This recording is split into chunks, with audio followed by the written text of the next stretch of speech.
그날 사고 하나가 아니었지. 구독부터 눌러요. 오늘은 둘 하나만 놓치면 다음 화에서 멘탈이 먼저 박살납니다. 마대창이 회장실에서 전화기를 집어드는 순간 공기가 한 번에 꺼졌거든요. 지금부터 내가 직접 한다. 뺑소니만 찾지 마. 같은 방식으로 터진 사고 전부 묶어. 비서가 회장님, 그건 하려는 찰나 마대창이 말을 끊어버렸습니다. 드림을 지키려면 드림 안에서 썩은 걸 먼저 꺼내야지. 그 한 줄이 끝이었습니다. 이제 이 사건은 경찰 수사가 아니라 회장실에서 감사로 굴러가기 시작한 거예요. 이강혁은 목구멍이 막히는 느낌이었습니다. 마대창이 이렇게 움직이면 뉴스에 뜨는 수사보다 훨씬 빨리 자료가 모입니다. 차량이 드나든 동선, 병원 기록이 지워진 시간대, 통화가 끊긴 순간 돈이 흐른 카드 전부 숫자처럼 정리돼서 회장 책상 위로 올라오거든요. 최화영도 같은 걸 느꼈습니다. 이건 변명하면 넘어갈 성질이 아닙니다. 감사는 단 한 번의 실수도 고의로 바꿔버려요. 실수 하나면 끝입니다. 마대창이 책상 위에 펜을 하나 툭 던졌습니다. 이강혁. 이강혁이 고개를 들자 마대창은 웃지도 않았습니다. 내가 범인을 못 찾는 이유는 하나야. 범인을 내가 숨겼기 때문이지. 이강혁이 아닙니다를 꺼내려는 순간 마대창이 손으로 잘랐습니다. 말하지 마. 말하는 순간 내 목소리도 증거가 된다. 그 말은 협박이 아니라 회장이 이미 증거의 방식으로 세상을 보고 있다는 뜻이었어요. 마대창의 시선이 최화영 쪽으로 옮겨갔습니다. 최화영은 표정은 멀쩡했는데 눈동자만 아주 미세하게 흔들렸습니다. 마대창이 낮게 웃었습니다. 화영아, 넌 이런 거 잘하잖아. 사고로 만들고 기록 지우고 사람을 조용히 치우는 거. 최화영이 숨을 삼켰습니다. 마대창은 더 잔인하게 덧붙였습니다. 근데 너 오늘 끝이야. 뺑소니 하나만 보면 내가 이길 수 있어. 근데 난 하나만 안 본다. 그 말이 왜 무서운지 아세요? 회장이 지금부터 찾는 건 뺑소니 범이 아니라 그 뺑소니를 만들던 손길 전체니까요. 마대창은 서류 하나를 꺼내 펼쳤습니다. 이미 사고로 처리된 사건들의 공통점이 정리돼 있었거든요. 같은 시간대, 같은 병원, 같은 기록 공백, 같은 동선.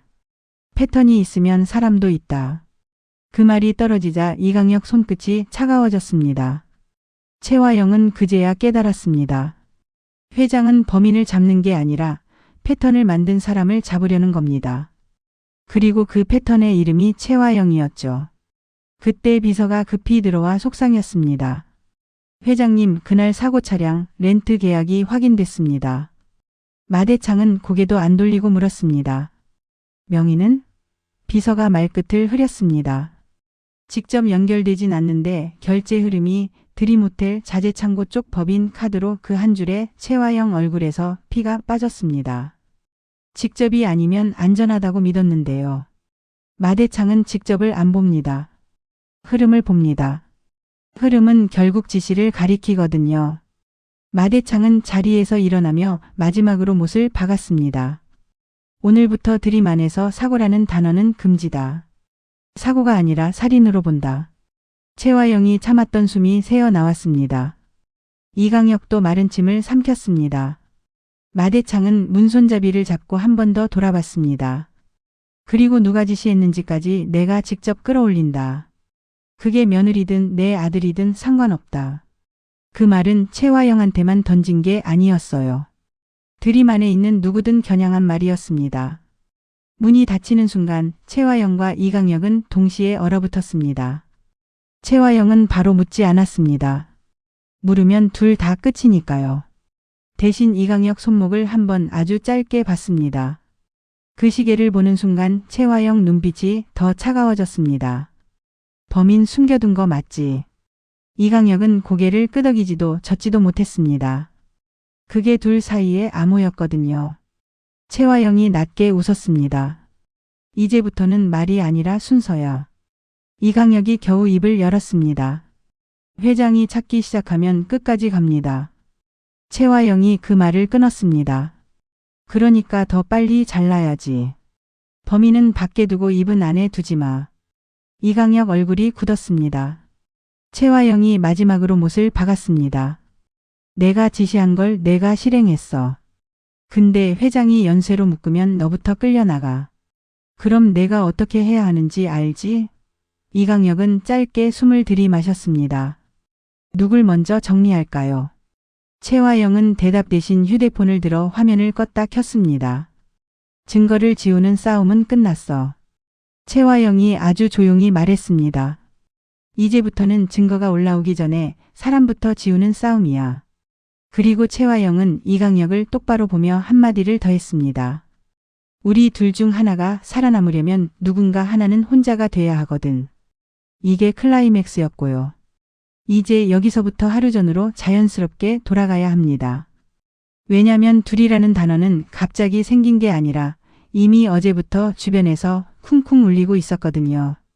강준호가 먼저 이상함을 느꼈습니다. 강준호는 원래 강백호 얼굴을 자주 들여다보는 사람이 아니었는데요. 그날은 눈이 갔습니다. 강백호 표정이 이상하게 마르고 눈밑이 꺼져 있었거든요. 강준호가 물었습니다. 요즘 얼굴이 왜 그래요? 강백호는 대답을 미뤘습니다. 말을 하면 자기가 무너질 것 같았던 거죠. 그때 한영자가 불쑥 끼어들었습니다. 장미 사고 얘기 들었지. 너라도 정신 잡고 있어야 한다. 한영자는 감정이 섞인 말을 잘 안 하는데 그날은 목소리에 화가 들어 있었습니다. 그 화는 누굴 향한 건지 애매했어요. 최화영일 수도 있고 운명일 수도 있고 더 솔직히 말하면 아무것도 못 막은 자신일 수도 있었거든요. 강준호는 그 한마디로 가슴이 내려앉았습니다. 장미 그 이름이 입안에서 굴러가는 순간 강준호는 자기도 모르게 마서린이 떠올랐습니다. 마서린도 교통사고로 쓰러졌고 장미도 같은 방식으로 죽을 뻔했죠. 강준호는 강백호를 똑바로 보며 말을 이었습니다. 너 마서린 실장 알지? 강백호는 고개를 끄덕였습니다. 강준호가 숨을 들이마셨습니다. 마서린 실장도 교통사고가 있었어요. 근데 느낌이 너무 같아요. 같은 사고인 것 같아서요.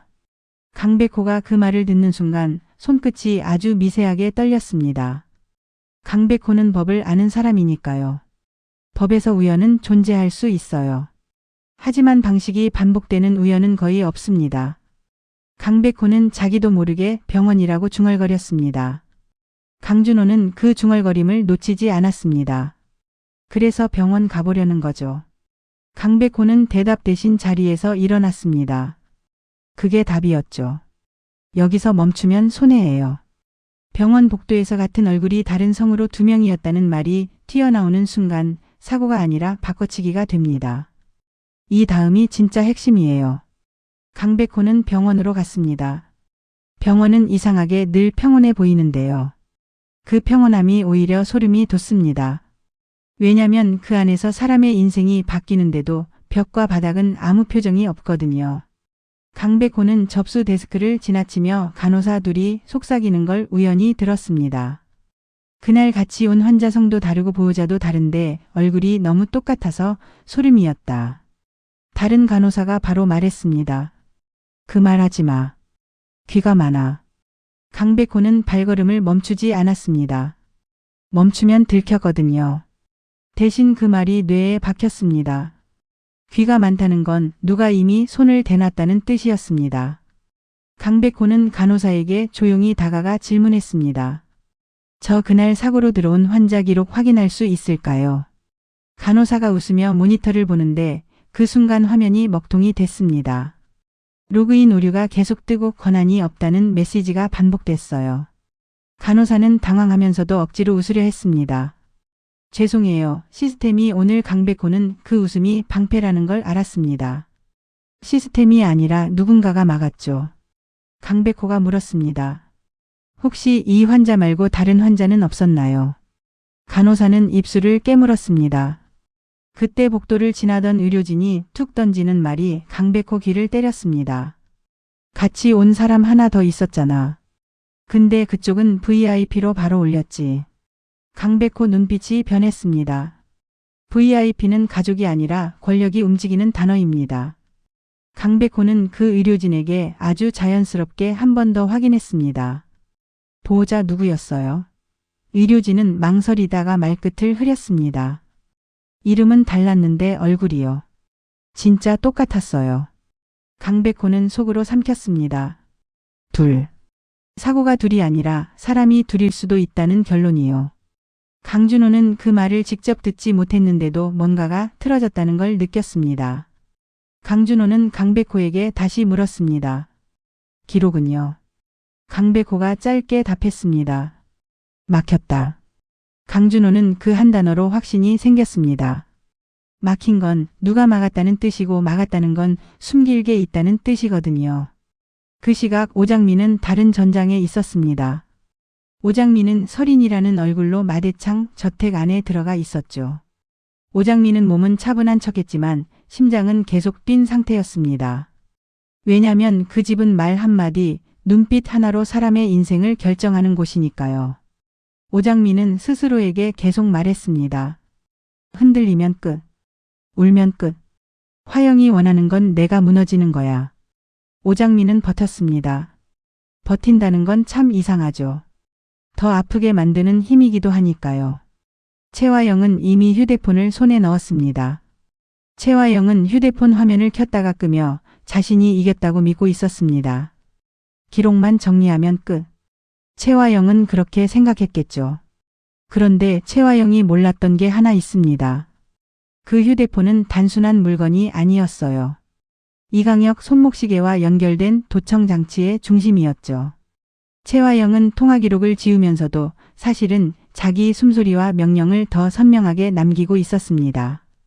그 말들이 어딘가로 흘러가고 있다는 걸 모르고요. 이강혁은 더 복잡했습니다. 이강혁은 최화영과 공범이지만 동시에 공범이 가장 먼저 버리는 사람이기도 하거든요. 이강혁은 최화영을 믿지 않았습니다. 믿는 척만 했죠. 최화영이 믿는 척할 때 가장 무섭다는 걸 아니까요. 최화영은 손발을 사랑하지 않습니다.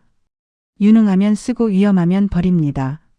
이강혁은 그 계산이 언제 자기 차례로 돌아올지 알고 있었습니다. 그래서 이강혁은 사건의 범인을 꼭꼭 숨겨두었습니다.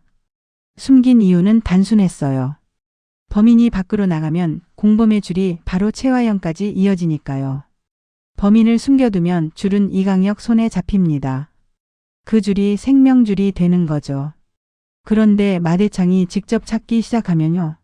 그 줄을 회장이 잡아당깁니다. 그러면 이강혁은 생명줄이 아니라 목줄이 되는 거예요.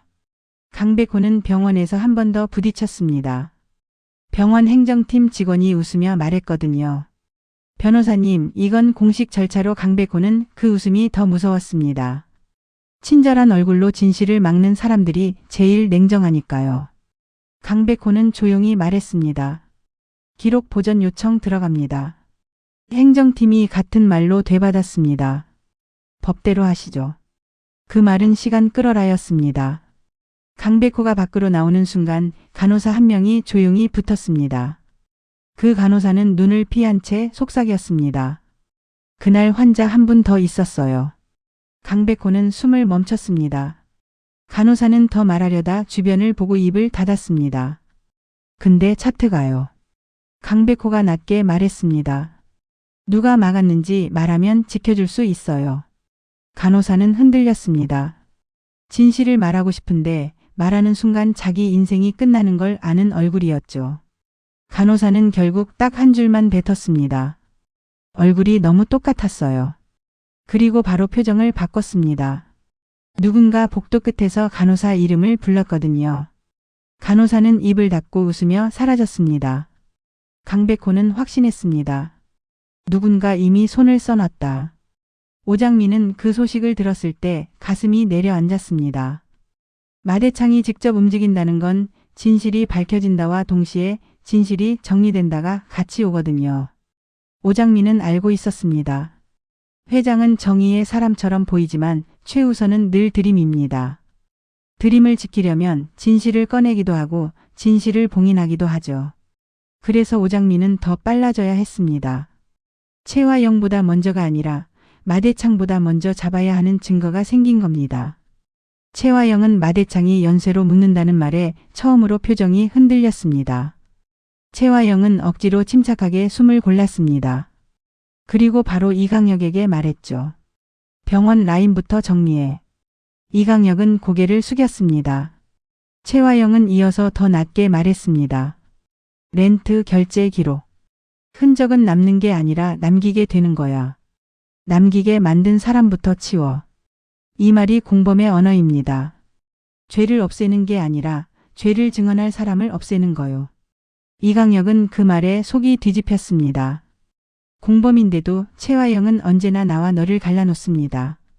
최화영은 자기가 지시했고 이강혁이 실행했던 걸 잊지 않습니다. 그 구조는 평소엔 최화영을 안전하게 만들지만 들키는 순간엔 이강혁을 먼저 죽입니다. 이강혁은 최화영이 원하는 혼자를 누구로 만들지 알고 있었습니다. 그 혼자는 자기죠. 그래서 이강혁은 기어이 한 가지를 숨깁니다. 범인의 얼굴이 아니라 범인의 위치를요. 범인이 어디에 있는지, 누가 보호자인지, 어떤 이름으로 들어가 있는지. 그걸 숨기면 최화영도 마대창도 마음대로 못합니다. 이강혁은 그걸로 시간을 벌려고 했습니다.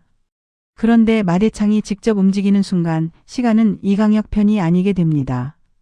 강준호는 그 밤 불안해서 잠을 못 잤습니다. 강준호는 강백호처럼 법으로 정리할 수 있는 사람이 아니거든요. 강준호는 감정으로 먼저 흔들리는 사람입니다. 그래서 더 무섭습니다. 강준호는 자꾸 떠올렸습니다. 마서린이 쓰러진 순간, 장미가 위험했던 순간, 그리고 그 모든 게 우연처럼 포장되는 방식. 강준호는 결국 강백호에게 다시 메시지를 보냈습니다. 둘이라는 말이 계속 나오죠. 강백호는 짧게 답했습니다. 맞아. 짧은 답이었지만 그 한 글자에 강준호는 확신했습니다. 이건 느낌이 아니라 사건입니다. 마대창은 그 사이 자료를 모으기 시작합니다. 회장실 라인은 정말 무섭습니다. 경찰처럼 절차를 기다리지 않습니다. 드림호텔 법인카드 사용 내역이 먼저 올라오고 자재창고 출입 기록이 먼저 올라오고 병원 VIP 출입 로그가 먼저 올라옵니다. 그 다음이 통화 기록이에요. 통화는 언제나 돈을 따라가니까요. 그리고 돈과 통화가 만나면 지시가 보입니다. 최화영은 그걸 막으려다 오히려 더 크게 흔들렸습니다. 최화영이 서두르면 서둘수록 이강혁은 더 확신하거든요. 나를 버리려 한다. 공범 관계에서 제일 빠른 감정은 사랑이 아니라 배신입니다. 이강혁은 조용히 최화영에게 물었습니다. 정리할 순서요. 최화영은 웃었습니다. 그 웃음이 친절이 아니라 칼이라는 걸 이강혁은 알았습니다. 먼저 입, 다음 기록, 마지막 사람. 최화영은 그렇게 말했고 이강혁은 속으로 끝났다고 생각했습니다. 마지막 사람이 결국 자기일 수도 있으니까요. 오장민은 저택에서 혼자 숨을 고릅니다. 오장민은 최화영이 숨기는 방식을 떠올렸습니다. 최화영은 중요한 걸 늘 안전한 곳에 두는데요. 그 안전은 자물쇠가 아니라 사람입니다. 충성하는 사람, 겁먹은 사람, 빚진 사람. 오장민은 그걸 알고 있었습니다. 그래서 오장민은 휴대폰이 어디 있는지보다 휴대폰을 지키는 사람이 누구인지 먼저 찾기로 했습니다. 휴대폰은 물건이지만 사람은 실수하니까요. 강백호는 마지막으로 한 번 더 병원에 들어갑니다. 이번엔 정면이 아니라 옆문으로요. 강백호는 사람들의 무심함 속에서 진짜 기록이 살아남는 곳을 압니다. 엘리베이터 로그, 출입카드, 보안실 저장. 누군가 차트를 지워도 그 흔적은 다른 곳에 남습니다. 강백호는 보안실 앞에서 멈췄습니다. 그리고 그때 누군가 뒤에서 조용히 말했습니다. 그날 VIP로 올라간 환자 보호자가 2번 바뀌었어요. 강백호는 등을 굳혔습니다. 보호자가 2번 바뀐다는 건 교대입니다. 가족이 아니라 작업자들이라는 뜻이죠. 그 말이 퍼즐을 완성했습니다. 사고가 하나가 아니었습니다. 사람도 하나가 아니었고 작업도 하나가 아니었습니다. 강백호는 속으로 정리했습니다. 둘은 숫자가 아니라 구조다. 그리고 그 구조를 만든 사람은 한 번만 사고를 내는 사람이 아닙니다. 반복하는 사람이죠. 마대창이 다시 전화기를 들었습니다. 렌트 계약, 결제, 출입 기록. 전부 한 줄로 묶어. 그리고 마지막으로 지시한 사람 이름까지 끌어올려. 비서가 조심스럽게 물었습니다. 회장님, 며느님 쪽도 마대창이 대답했습니다. 상관없다. 그 세 글자가 최화영한테는 사형 선고로 들렸을 겁니다. 최화영은 드디어 결심합니다. 이제는 증거를 지우는 싸움이 아니라 사람을 지우는 싸움. 최화영은 이강혁에게 더 낮게 말합니다. 병원부터. 이강혁은 대답 대신 고개를 끄덕입니다. 공범은 이 순간 말을 줄입니다. 말이 늘어나는 순간 서로의 죄가 선명해지니까요. 그리고 바로 그때 오장미가 한 가지를 알아차립니다. 최화영이 휴대폰을 가졌다는 확신에 빠져 있을 때 최화영은 반드시 한 번 더 확인합니다. 자기 손에 있는 게 진짜인지 남은 흔적이 없는지. 오장미는 그 확인의 순간을 기다렸습니다. 최화영이 가장 방심하는 순간이거든요. 오장미는 속으로 낮게 말했습니다. 가졌다고 믿게 만들면 움직임이 나온다. 움직임이 나오면 길이 열린다. 마지막은 이렇게 걸립니다. 마대창은 진짜로 연쇄를 묻기 시작했고 강백호는 병원에서 둘의 실체를 건드렸고 오장미는 저택 안에서 휴대폰보다 휴대폰을 지키는 사람을 찾기 시작했습니다. 최화영은 더 이상 숨길 수 없어서 자르려 들고 이강혁은 버려지기 전에 버리려 합니다. 공범들이 제일 잘하는 건 서로를 사랑하는 게 아니라 서로를 희생양으로 만드는 거거든요. 그러니까 다음 화에서 가장 무서운 질문은 이거예요. 마대창이 끌어올리는 이름이 최화영에서 끝날까요? 아니면 최화영이 만든 사고 패턴의 전부가 한꺼번에 묶일까요? 그리고 그 전부가 묶이는 순간 오장미가 지키려던 사람까지 같이 흔들릴 수도 있습니다. 오장미는 최화영을 무너뜨리려고 들어갔지만 마대창이 움직이면 판이 커져서 드림 전체가 흔들릴 수 있거든요. 여기서 엔딩은 딱 하나로 세게 갑니다. 오장미는 속으로만 말합니다. 최화영, 넌 지옥을 보여준다고 했지. 근데 넌 몰라. 지옥은 내가 먼저 열어. 그리고 멀리서 발걸음이 들립니다. 그 발걸음이 최화영이면 싸움이 시작이고요. 그 발걸음이 마대창이면 싸움은 더 커져서 연쇄가 완성됩니다. 댓글로 하나만 찍어주세요. 둘은 무엇이었을까요? 사람 둘, 사고 둘, 기록 둘. 그리고 다음 편에서 마대창이 뽑아 올리는 이름이 누구인지 같이 확인하시죠.